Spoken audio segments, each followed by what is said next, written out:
ônibus americano, a gente vai mostrar pra vocês. Vê aqui. É da escola, hein? Chega aí. O motorista tá ali, é um ônibus normal, ó, ar-condicionadozinho. E aí tem os númerozinhos. Ah, esse aqui não. Ah, não tem. É, não tem. No caso não tem. Mas ó, tudo azulzinho. Ó, Samu! Ó, e quebrou, e quebrou.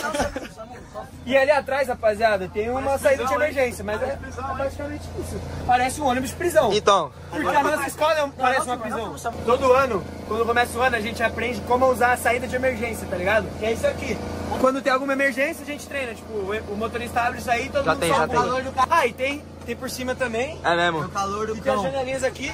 E esse foi o tour no bus pra vocês. Rapaziada, quando a gente viaja no ônibus desse da escola, é um calor do cão. Agora tá geladinho, porque tá clima de inverno, né, gato? Tá geladinho. Mas, mano, quando a gente viaja no ônibus, é um calor do cão e é muito ruim, desconfortável. Mas é isso. Por isso que você tem uma BMW, né? Pra não passar esse perrengue.